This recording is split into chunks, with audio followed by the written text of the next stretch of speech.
NST tassel going on here as the Ravens go out to Kansas City, and we send Mike Elias and Sig Mejdel out to the owners' meetings for baseball in Las Vegas.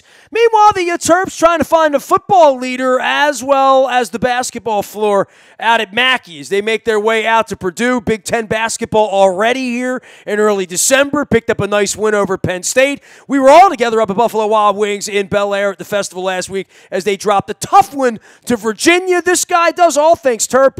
And Terps at Terp Talk out on the web as well as at radio stations here, there, and everywhere. We welcome Bruce Posner back on to talk positively about a Terps basketball season that, Bruce, I got to be honest, I mean, this is unfolding as an interesting little experiment, much like the Ravens right now. I think the Terps are still going to be interesting in February and March this year.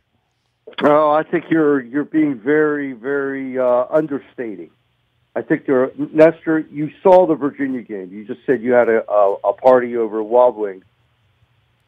If you could not deem from that, playing arguably one of the 2 or 3 best teams in the country, how Maryland hung with them, scored 70 points off of them, we're not intimidated, we're able to come back from a 17-point lead. I think there was a lot to learn from that game. And this insane 20-game Big Ten schedule, which will be taxing on every team in the Big Ten. Maryland will be right in there in every game. Purdue is going to be a very tough one because it's their first real road game, albeit Navy, but that was, a smaller type crowd. I think that the team is showing its depth as the freshmen get better and better. You're going to see a growth in how they play as far as protecting leads, expanding leads. This, to me, is the best team. Maybe not all the best players, but the best team that Mark Turgeon has had. Well, and you would, go back to Suleiman and Diamond Stone and the years where the sum didn't equal the parts in the wrong kind of way. You're hoping that this is a better mix, but more than that, for the Big Ten and where it stands now, with all of these teams in the top 25, I think the pundits are big on the Big Ten. I think the early part of the schedule, as you pointed out, where Maryland, who's not thought to be a top Big Ten team, can hang in with Virginia. But, you look up and down the division and you say later on in the year, Wisconsin, Ohio State, Purdue, Michigan, Iowa, they're all real. And this really starts with Purdue, I think, this week on the road. And, I look at some of this Maryland say you got to go to Michigan, you got to go to Iowa in the middle of February. These are gruesome. This is a really tough Big Ten schedule this year because I think the Big Ten is perceived as being tough. Yeah, well, that's kind of like, the first thing you can look at is the Big Ten ACC tournament last week, where it was 7-7. And the Big Ten actually had a shot to win the whole thing, minus the last couple second baskets. But the Big Ten is there this year, and you're right. But the same way you mentioned those names, every team that you mentioned says, we got to go to Maryland. We got to go to Maryland. We got to go to Maryland. It's a different environment.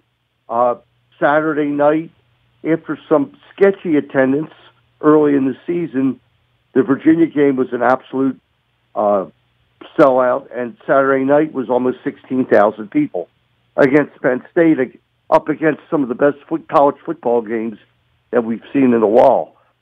So the attendance is there, the excitement's there, and you look at Wiggins and you look at Ayala, you look at our freshmen, and the Jalen Smith has just been absolutely phenomenal. The other night, 39 scouts there at the Virginia game from 24 teams to watch certainly a few of the guys from Virginia, but to look at Jalen Smith and Bruno Fernando. I love this team, so does Turgeon, and I'm not going to say the sky's the limit, but I'd be definitely shocked if they don't make the tournament and win a couple games. Well, they found themselves in a dogfight, right? I mean, at home against Penn State on a night where people were definitely tapping their phones to figure out what's going on with Alabama and Georgia and all the football going on. But for Fernando and for Smith, and I think for those who hadn't watched them play until the Virginia game and get a little bit more familiar with them, or familiar certainly with Smith at this point, and Sticks, nicknames that come with all these guys, and we got to see a little bit of Morcell last year, a little bit more of him this year as well. I think following this narrative 3 times a week for the next 3 months is going to be a lot of fun. But I think Purdue's kind of, one of these games where you look and you're saying, well, in past years they go out there, maybe play okay and lose. How are they going to fare against a pretty good Purdue team this week? It's a very tough game. I went to Purdue last year. I never understood why people would say it's probably one of the toughest Big Ten environments to play in. I don't know if you've been there, Nestor. I have been there. It was unbelievable. It was very, very memorable. Like, I would tell anyone, put it on your bucket list. If there's something you want to do in college basketball, go there. It'll be worth the trip, I tell you the truth. I was there, and I could not hear the person next to me for the entire game. I was sitting, I think, with Don Marcus, and we had to shout at each other to talk. It is thundering. It is just noisy to the nth degree. And when you win a game at Purdue, you've done a good job, especially against a good Purdue team. Maybe not as good as last year, but still a very, very strong team. And don't sell Penn State short. They had a couple guys on Penn State, number 11, who was averaged, I think, Stevens, 23 points a game, who is nothing short of phenomenal. And Penn State will hold its own this year as well. There's no easy games in the Big Ten. That's why Turgeon is saying, it's going to be tough. He's got to let everybody play. You're not going to make it through this season, Nestor, with 7 or 8 guys. You've got to have more involved in the games. Bruce Posner is our guest. He is a Terp Talk. You can find him at terptalk.com as well as Terp Talk out on Twitter. All of our WNST coverage brought to you by our friends at Strategic Factory and strategicfactory.com. I got my, this kind of Carolina blue. Don't tell them that. Keith's coming on this week. They can make it in any color you want to make it in. They do printing, they do graphics, and they have the strategy for your marketing plan, Strategic Factory. Also, our friends at Royal Farms, real fresh, real fast, and the tasty Kona blend in your cup. Make sure you're using the Royal Farms app when you're pumping the gas, or just get the card and swipe it. It's easy to do. Your points will add up. I promise fried chicken and free Western fries are in your future. Royal Farms, real fresh, real fast. And don't forget to pick up the eggnog from Cloverland this month and pop that in the Kona coffee. Makes it taste nice. Bruce Posner is here hanging out. Bruce, I guess this is an interesting week to even talk about all of this because of the football and what's going on there. And I was down in the world of the SEC. I was in the Georgia Bulldogs headquarters on Saturday, and we're the football program this week, and we're seeing these bowl games and what happened.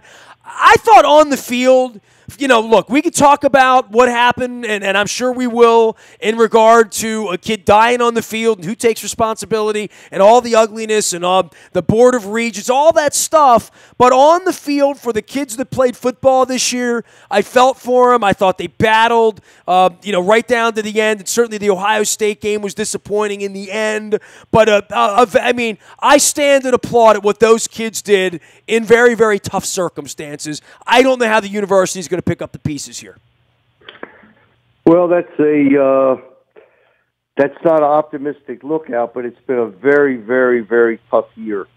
And yes, you could take a look at maybe perhaps that 1-point loss to Ohio State eventually crushed them in their attempt to get to the Final Four, which they did not.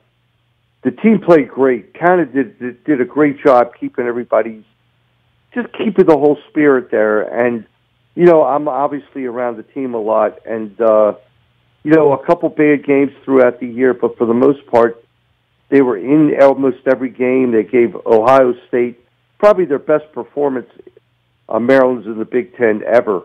A lot of it's going to depend on who the head coach is, and supposedly they're down to 3 choices right now, and I think that the decision will be made relatively quickly. For you with the soccer program, I know that's also something, I mean, you do all sort of things, Terps, and obviously the lacrosse program, the women's basketball program, very decorated. The football thing is not reflected well upon a lot of it in a lot of ways, and I know a lot of alums have been turned off. I know there was a big story last week about how much alum money comes into the football program and where Kevin Plank sits in all of this and all of it moving forward, but there's a lot of other programs down there that get the job done and win and do well, and the soccer program should be, at least for this week. And you know my dear relationship with Pete Caringi over at UMBC, and I follow the local scene as well. I know you do as well. It's been a little bit of a blight on the other programs to some degree, and I think that's a shame. Nestor, you're talking to a guy who really will argue that why is that a blight on the soccer program? I can't figure out why you would say that. It would be the university and the Board of Regents stepping up. That's what it would be. The way that the university has handled a tragedy, and whether, if you don't like the way they handled it, how you want to support the university or not. In the same way that when Ray Rice happened, you blame Steve Bisciotti for it to some degree. So, I think that it has not reflected well upon all things College Park, and I think that's unfortunate for people who are doing the right thing down there and winning and going to school and looking out for the student, all of that. There's a lot of good things going on, but all we read for 6 months was bad things. There's no doubt. It was a mishandled situation, and you look back at it, probably for all parties considered, the instant dismissal might have been the smarter move, because that's what it came down to anyway. And it's just a shame. But at the end of the day, the poor kid is gone, and it's very hard to even discuss it. But there's no making it right. I agree with you on that. Right? You can't take back history, and it's tragic. It makes my heart sick, and but I don't know what to say except that there's been some tremendous success at College Park in sports other than football this year. Well, they might win a national championship this weekend. Indiana, 10:30, right? ESPNU. I mean, this is big, and we went through it a couple years ago with UMBC. Making this, and Maryland has been. I mean, lacrosse season's around the corner, right? And there's plenty of other things going on besides who's going to coach the football team. But that is a large part of the focus, and I think especially on the national media side as well, right? No, it is. Of course it is. It will be for another, probably the next few years. And this next hire is crucial for Maryland and just for football. But it's a legacy of Jordan McNair, and everybody is kind of like you just can't erase it from your mind. As far as soccer goes this weekend, this season is so improbable for Maryland to have made the Final Four. Nestor, they did not score a goal until the fifth game. Think about that. Now, albeit the first 4 games of the year, they probably played 4 of the top 10 teams in the country. But they did not score a goal to the fifth game. And at one point, they were 4-5. And since then, they've gone 7-1-1. And it's just like it's a team on the rise. They went to Duke and shut them out. And Duke was the 7th team in the country in the round of 16, and then in the quarterfinal game, they went to Kentucky, shut them out 1-0. Kentucky had outscored its opponents 32-2 throughout the season at home. Well, Kentucky was a 3 seed. I'm looking at the brackets here. This is it starts 10:30 this week. They're taking on Indiana, and it's out at Cal Irvine, and can be watched on ESPNU as well.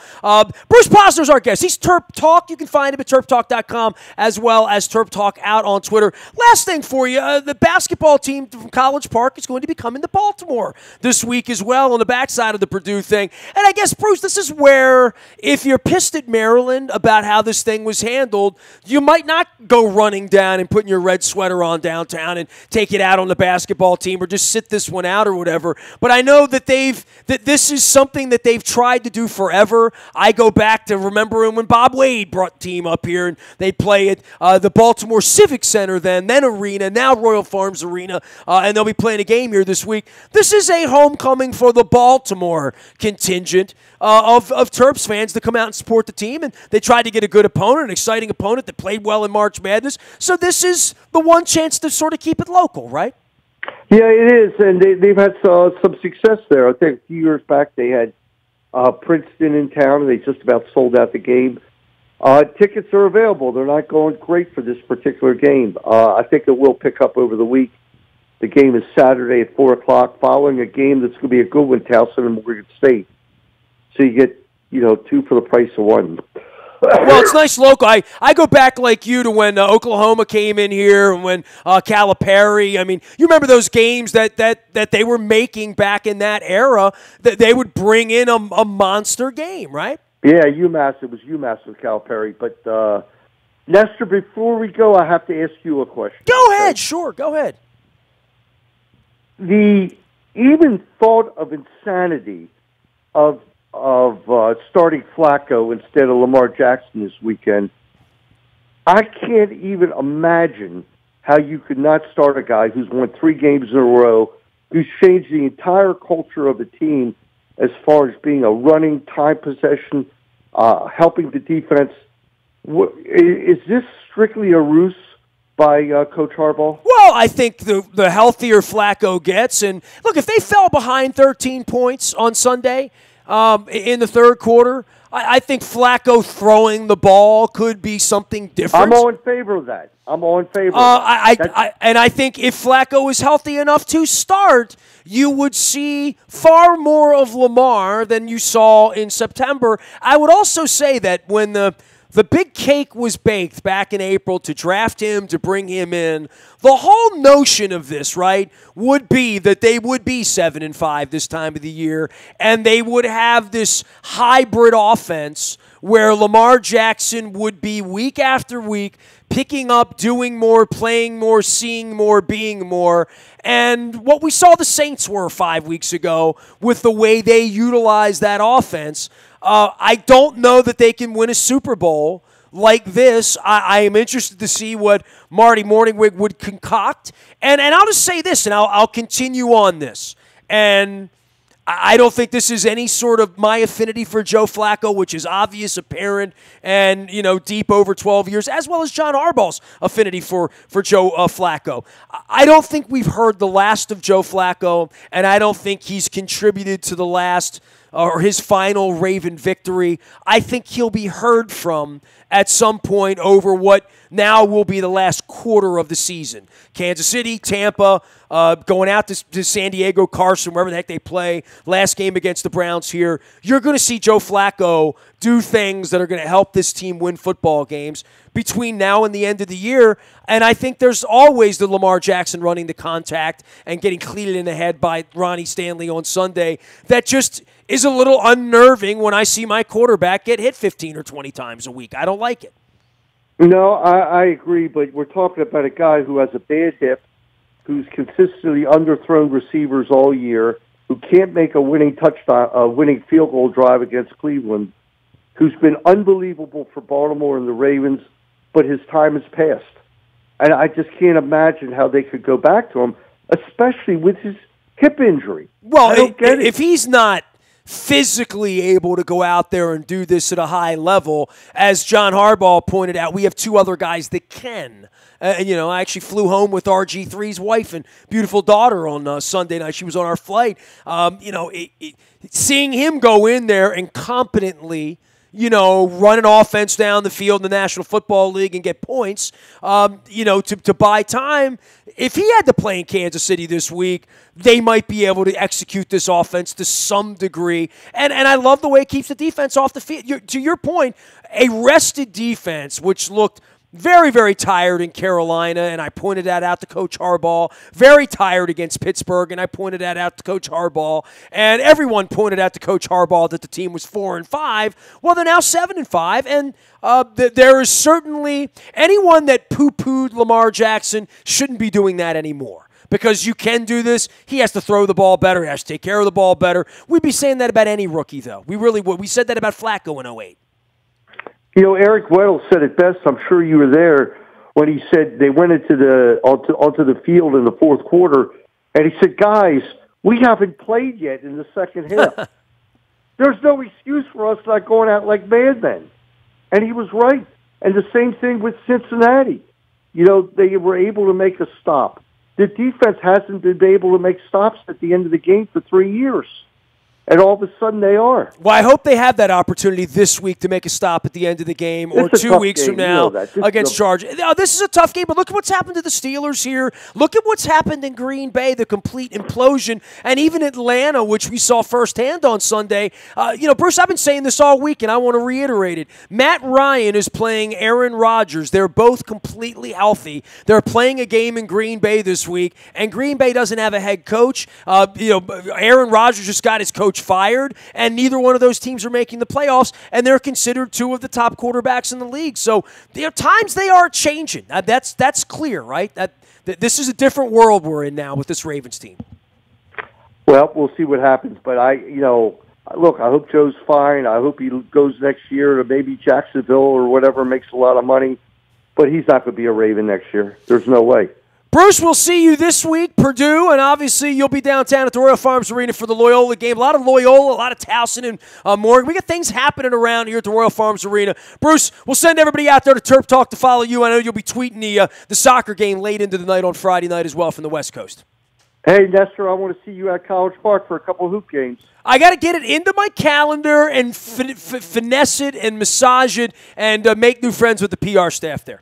All right, make sure you let me know when. You got it. Bruce Posner, Terp Talk, joining us. You can find him at terptalk.com as well as out on Twitter. And the Terps soccer team playing in the Final Four this week. 10:30 game out on the coast against Indiana in the second semifinal on the soccer side. So that's happening for the Terps too. So I wanted to point that out. Nasty at WNST.net finds me. I am out in the buyatoyota.com audio vault 24 hours a day. Lots of Chiefs talk this week. Some Terps talk there for you. Orioles winter meetings this week in Vegas, looking for a manager, and of course, all things Lamar, Joe, Kansas City barbecue. Luke is out on the fields in Owings Mills all week long, as well as the backside of the infirmary report, which was pretty extensive. Speaking of sports medicine, our friends at LifeBridge Health Sports Medicine Institute are there. Dr. Kevin Crutchfield, as well as Dr. Craig Bennett, each and every week joining us here for a great spirited chat to educate and inform everybody about the state-of-the-art facility they have at Foundry Row in Owings Mills. You've seen Cal Ripken up on the billboards. Now you're hearing me talk to the docs. We'll have Dr. Kevin Crutchfield on this week talking concussion and head-related injuries. Learn more about what they do. Stop by and visit them at Foundry Row in Owings Mills and find out how they can help you. I'm always getting help by our friends at Cole Roofing. Cole Roofing's been doing it 100 years beginning next month.